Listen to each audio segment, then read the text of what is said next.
Aujourd'hui, le moteur diesel équipe 50% de l'ensemble du tonnage maritime mondial.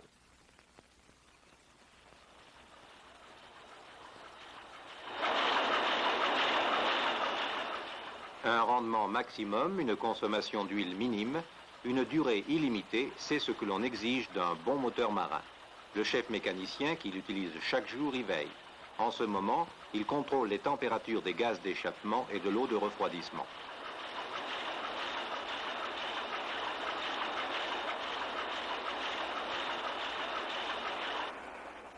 Son inspection le conduit sur la seconde plateforme vers les réfrigérants d'air de suralimentation.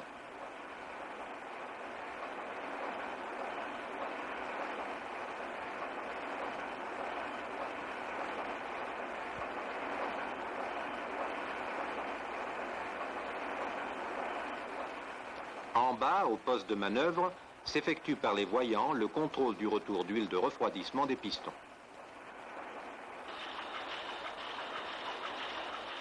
Pour pouvoir étudier le moteur diesel de plus près, nous installons une plaque de verre de haut en bas, ce qui permet de découvrir les pièces mobiles. Piston,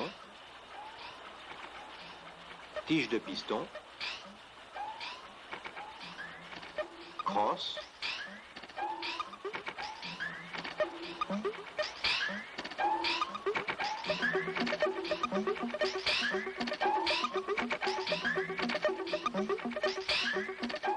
bielle et arbre manivelle.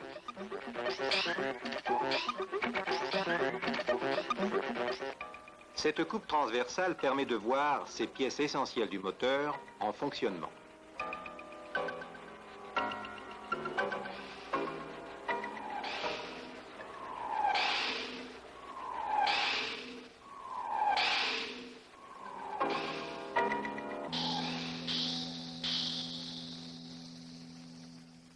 Dans la partie supérieure du cylindre, une quantité d'huile est brûlée. De ce fait, la température et par conséquent la pression s'élève dans la chambre de combustion. La pression du gaz agit sur le piston, d'où l'énergie est conduite par la tige de piston et la crosse jusqu'à la bielle, ce qui donne à l'arbre manivelle un couple.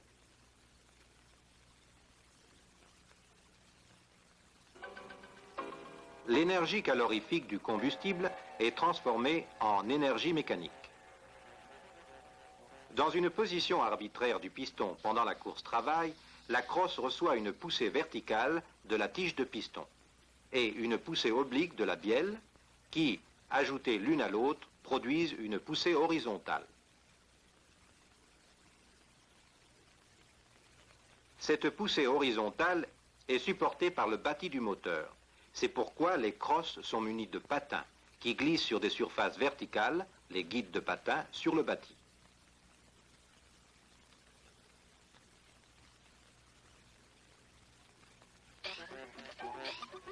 Ce sont des forces importantes qui agissent dans un grand moteur marin. Les pièces du moteur sont donc de dimensions appropriées. Aux ateliers, l'homme étant pris ici pour échelle de mesure, on peut se faire une excellente idée de l'ordre de grandeur. Les patins de crosse doivent être de cette taille pour pouvoir transmettre les poussées horizontales. Les irrégularités du palier du pied de bielle, constatées par les contacts avec l'axe de la crosse, sont éliminées en fin copeaux.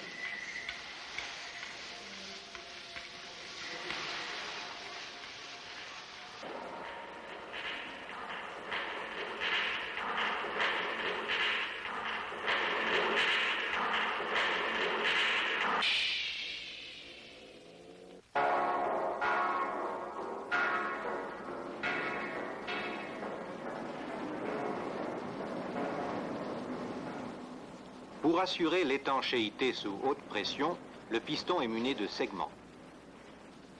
Les segments sont montés avec un outil spécial.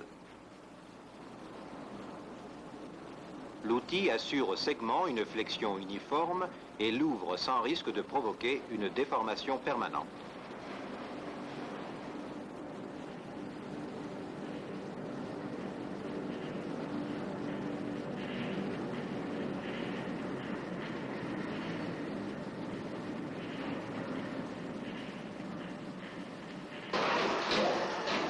Les cylindres, pièces importantes, font partie des éléments mécaniques qu'il ne faut pas négliger.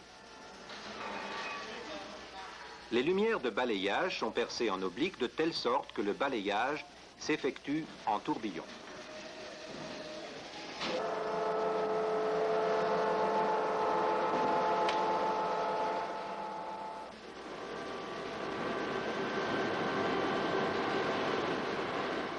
L'arbre manivelle est si important qu'il faut le fabriquer en 2 sections qui sont boulonnées ensemble par la suite. Chaque partie est composée de plusieurs éléments. Soie, flasque et tourillon de tête de bielle. Les flasques sont munies de contrepoids.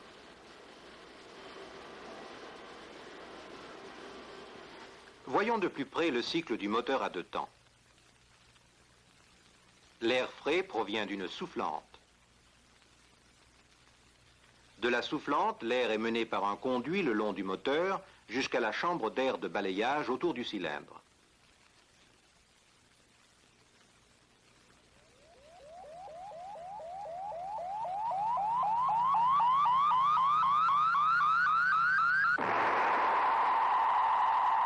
Quand le piston s'approche de son point mort bas, la soupape d'échappement s'ouvre, les lumières de balayage se découvrent et l'air frais vient balayer le cylindre.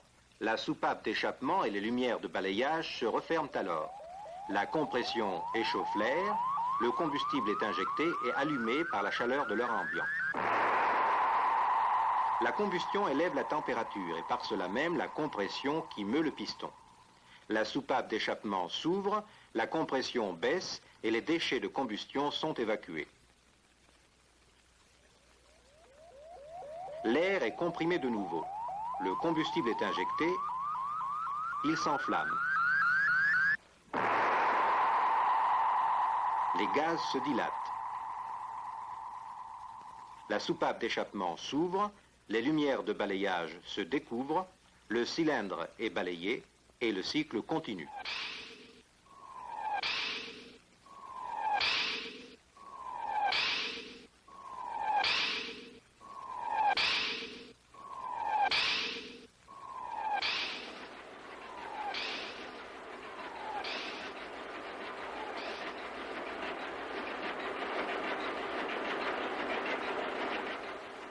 L'effet produit par le moteur dépend du cycle à pression dans le cylindre. La compression peut se mesurer à l'aide d'un indicateur mis en communication avec la chambre de combustion.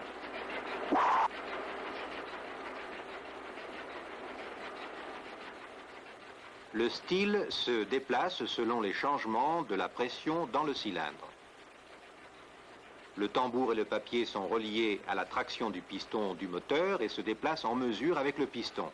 Ainsi, le style inscrit le cours des pressions pendant une révolution du moteur. L'indicateur est d'une construction simple. Par un conduit, les gaz de compression de la chambre de combustion sont menés jusqu'au piston de l'indicateur qui se déplace dans un petit cylindre.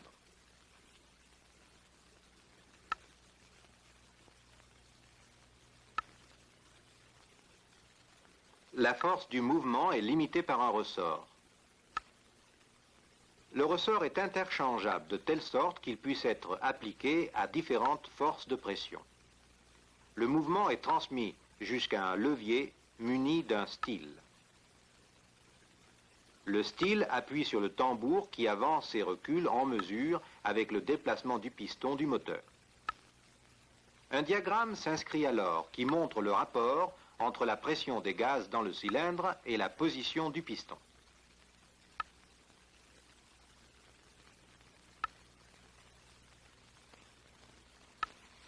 Le rendement d'un moteur dépend de la pression et des changements de volume dans le cylindre pendant la compression, la combustion et l'expansion. Pour chaque cylindre, l'indicateur inscrit une courbe dénommée diagramme PV. Le diagramme montre que la pression est presque égale à la pression de l'air de balayage quand les lumières sont découvertes. La soupape d'échappement et les lumières se ferment alors. L'air est comprimé et pendant la combustion, la pression s'élève à son maximum qui se maintient à peu près constant pendant toute l'injection. Après l'injection, elle s'abaisse pendant la détente jusqu'à la pression d'échappement et pendant l'échappement jusqu'à la pression de balayage.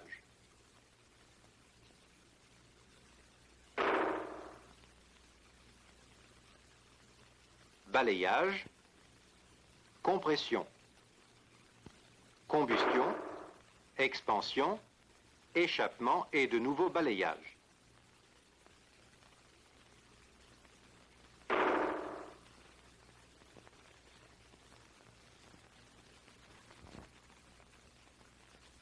Les pressions en général sont d'environ compression 54 kg par cm², pression maximale 66,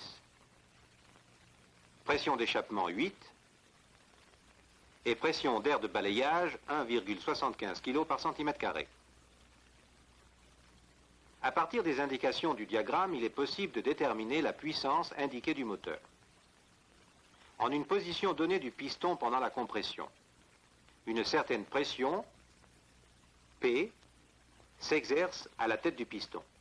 Si le piston se déplace légèrement, correspondant à delta V, et sans tenir compte du minime changement de pression, il faut effectuer un travail, delta A, qui correspond à la pression multipliée par le changement de volume, c'est-à-dire P multiplié par delta V. Ce travail est représenté par la surface sous la ligne de compression du déplacement delta V, et cela est également valable pour chacun des petits déplacements de la courbe de compression. Cela signifie que toute la surface sous la courbe de compression représente tout le travail que doit effectuer le piston pour assurer la compression.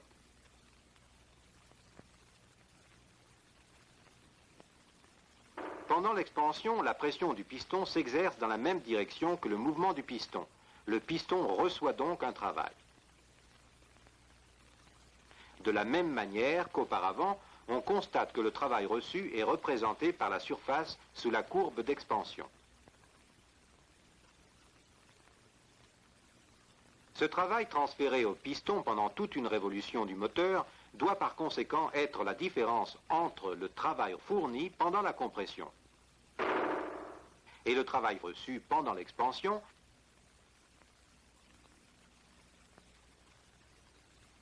c'est-à-dire la surface entre les courbes. C'est pourquoi A est égal à sigma P multiplié par delta V.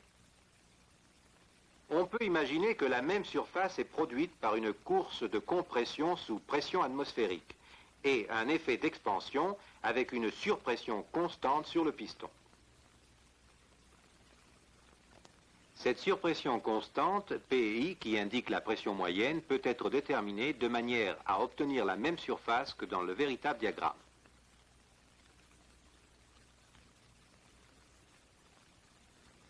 Dans les calculs d'effet, c'est un avantage de pouvoir compter avec un PI constant pendant l'expansion, plutôt que de tenir compte des changements véritables de pression pendant la compression et l'expansion.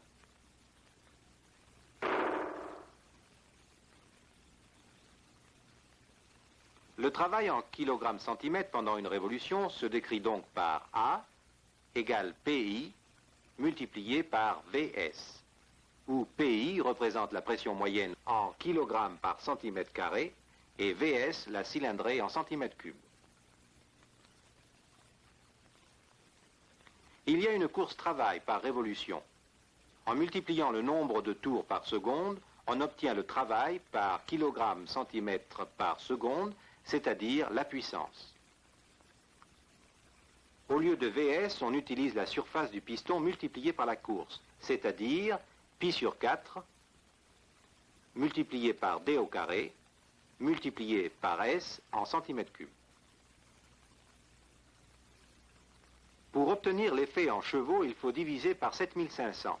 On obtient alors l'équation pour calculer la force en chevaux indiquée, développée par chacun des cylindres du moteur.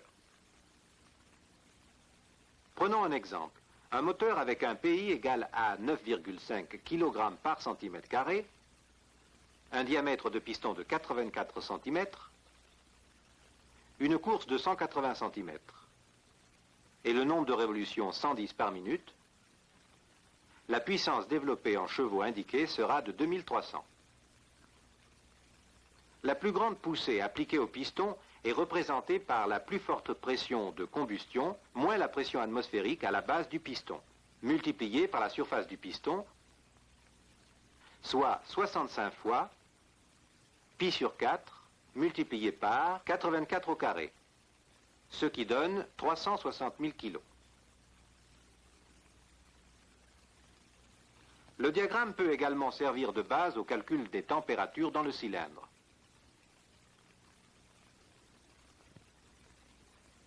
Juste après le balayage, après le début de la compression, la température T0, volume V0 et pression P0. On sait d'après la thermologie que la pression multipliée par le volume divisé par la température est constante pour cette quantité limitée d'air qui se trouve dans le cylindre, aussi longtemps que la soupape d'échappement et les lumières restent fermées.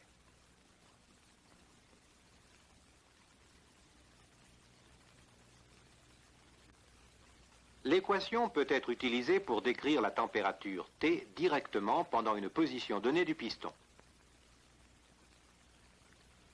Pour le calcul de température, par exemple pendant la position au point mort haut du piston, le diagramme donne les chiffres qui doivent être mis dans l'équation.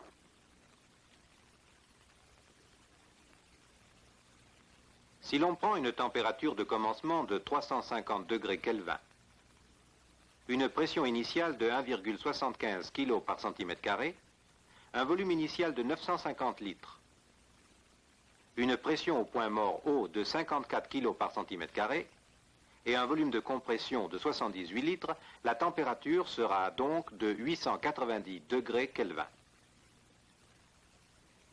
La plus haute température se produit à la cessation de la combustion et s'établit à 1900 degrés Kelvin. Il est possible de cette façon de calculer la courbe totale de la température jusqu'à ce que la soupape d'échappement s'ouvre. Pour mieux comprendre ce qui se passe, nous mesurerons en degrés centigrades au lieu de degrés Kelvin.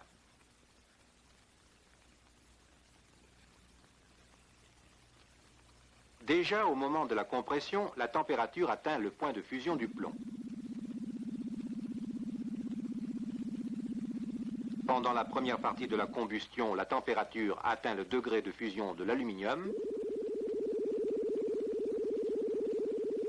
Tout de suite après est atteint le degré de fusion de la fonte.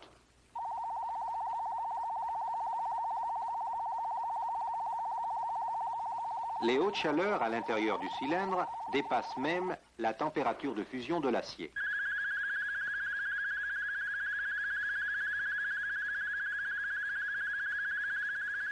La combustion est toutefois si rapide que ces hautes températures n'ont pas le temps de parvenir aux parois du cylindre. Les températures des surfaces métalliques ne peuvent pas s'élever au-dessus de la température moyenne du processus, soit environ 620 degrés centigrades. À présent, les chemises des cylindres sont faites en fonte qui, déjà aux environs de 300 degrés, commence à perdre de sa résistance. De plus, l'huile de graissage perd également de sa viscosité si elle est trop chauffée.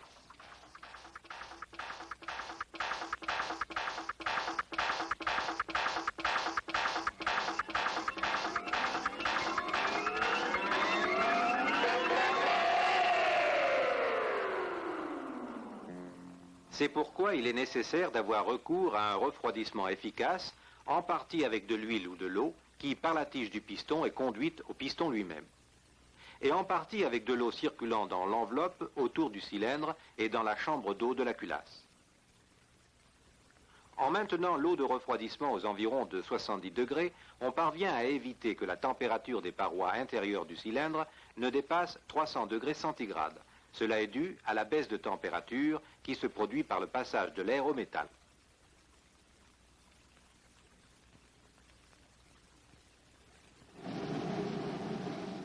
À l'intérieur du cylindre, les molécules du gaz sont fortement agitées, mais tout près des parois, elles sont freinées et forment une couche isolante.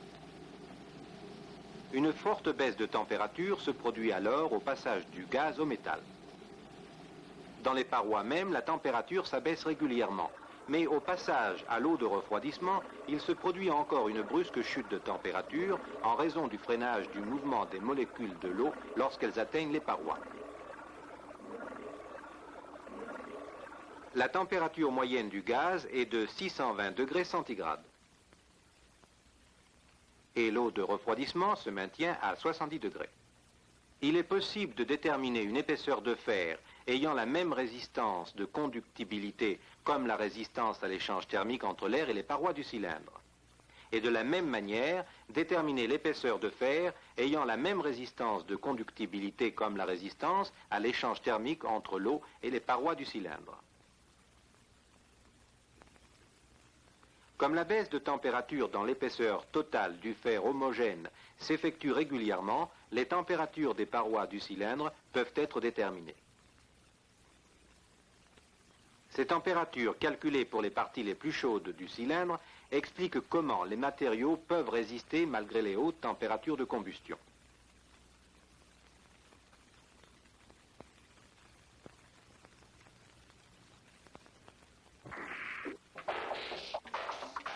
Le diagramme montre que la combustion dans le cylindre s'effectue au cours d'une fraction du temps d'une révolution. Pendant cette fraction de seconde indiquée par le clignotant, à peu près 50 grammes d'huile doivent être brûlés. Une forte pulvérisation est indispensable à ce court délai de combustion. Sans cette pulvérisation, l'huile ne pourrait brûler même si le jet traverse directement une flamme.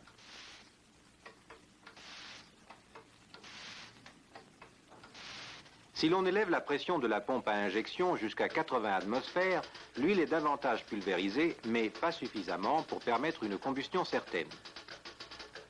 Par une pression d'injection d'une puissance de 200 atmosphères environ, la pulvérisation est si bonne que tout le combustible est consommé. La même pression et une injection continue forment une flamme. Mais la flamme meurt vite par manque d'oxygène. C'est seulement lorsque le tuyau en bas de l'image amène de l'air que la flamme peut être maintenue.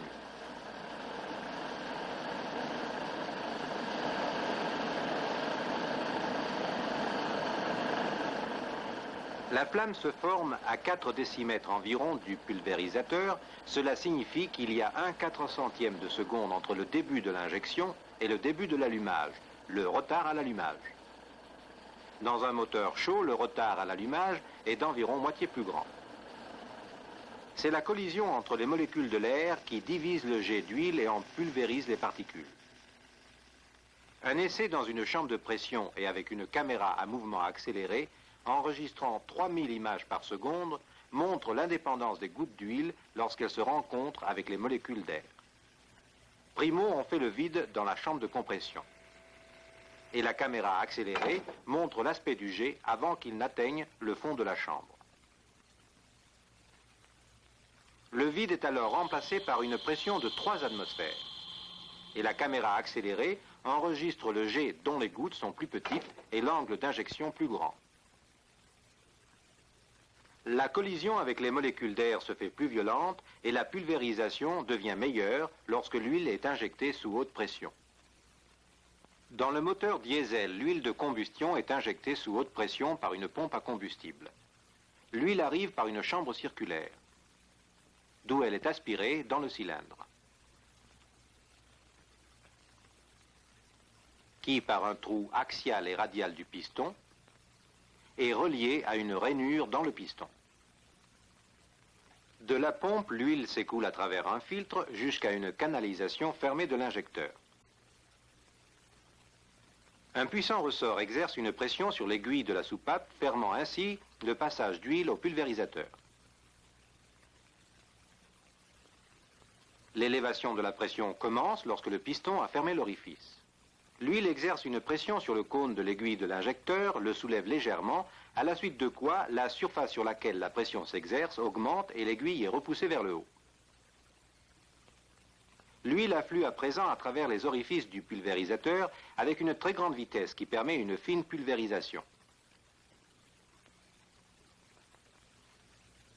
Lorsque la rainure hélicoïdale du piston passe l'orifice du corps de pompe, l'huile peut refluer dans la chambre circulaire pendant que le piston poursuit sa course. Au même instant que le piston découvre l'orifice, la pression d'huile baisse et le ressort de la soupape repousse l'aiguille sur son siège, ce qui provoque la fermeture du pulvérisateur. La rainure hélicoïdale du piston permet de varier la quantité d'huile. Un mouvement dans un sens augmente l'effet de la pompe et dans le sens inverse le diminue. Ce n'est pas toute l'énergie contenue dans l'huile qui est utilisée comme énergie mécanique. Le processus est condamné à perte. Les différentes pertes peuvent être calculées en établissant un bilan de chaleur. Par exemple, pour ce moteur, installé au banc d'essai et doté des instruments de mesure nécessaires.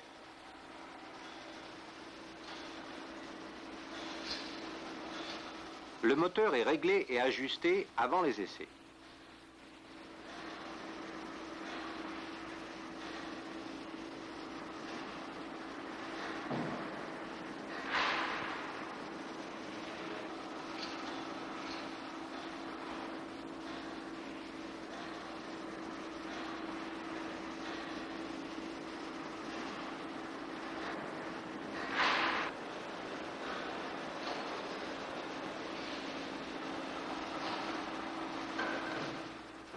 Avant que le moteur ne soit mis en route, on ouvre l'admission d'eau de refroidissement et l'admission d'huile.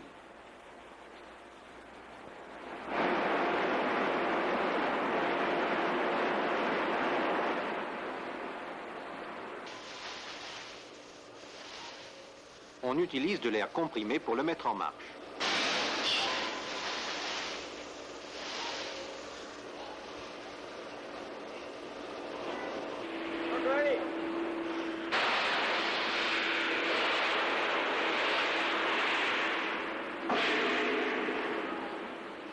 À l'aide d'une poignée, les pompes à combustible sont réglées pour une plus grande quantité d'huile. Le nombre de révolutions augmente.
Le moteur atteint son maximum de tours. Il est possible de vérifier sa puissance grâce au couple agissant sur le frein hydraulique et si l'on mesure également la consommation, la quantité d'air et d'eau de refroidissement, ainsi que les températures, il est possible d'établir un bilan thermique.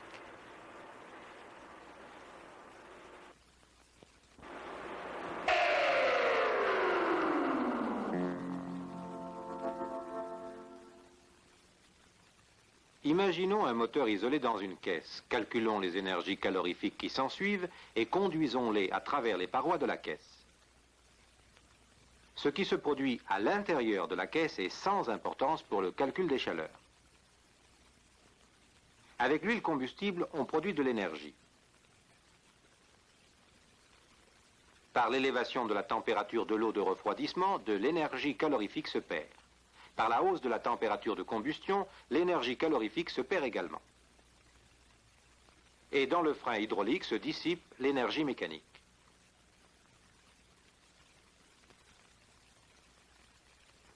Si en pesant la quantité d'huile brûlée pendant 10 minutes, on trouve le chiffre de 450 kg, il est possible de calculer la quantité d'énergie calorifique admise par seconde. Ce sera 450 kg divisé par 600 secondes, multiplié par la valeur calorifique de l'huile, coefficient 10 000 kilocalories par kilo, soit un total de 7500 kilocalories par seconde. L'énergie mécanique produite est déterminée par la vitesse du moteur, 110 tours par minute, et le couple enregistré au frein hydraulique, c'est-à-dire 111 000 kg/mètre. L'effet sera le couple multiplié par la vitesse angulaire.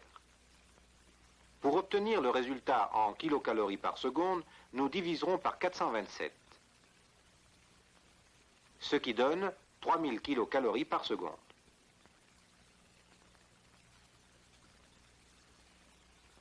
L'énergie perdue par l'eau de refroidissement est déterminée par l'élévation de la température, 14 degrés centigrades, multiplié par la quantité d'eau de refroidissement dont le chiffre est de 123 kg par seconde, c'est-à-dire 1720 kilocalories par seconde. De la même manière, il est possible de calculer la perte d'énergie des gaz d'échappement par la hausse de température, la quantité d'air et la chaleur spécifique. Le résultat sera de 2700 kilocalories par seconde.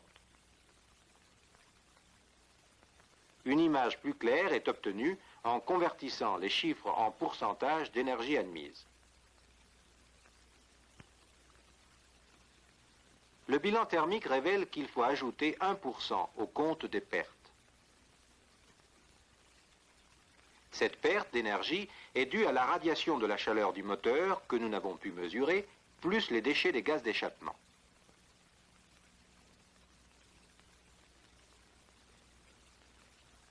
On constatera que le rendement thermique du moteur diesel est à peu près 40%, ce qui est supérieur à ce qu'on peut obtenir avec n'importe quel autre type de machine thermique. Le rendement thermique est déterminant lorsqu'il s'agit de savoir quelle distance peut parcourir un navire avec une certaine quantité de combustible.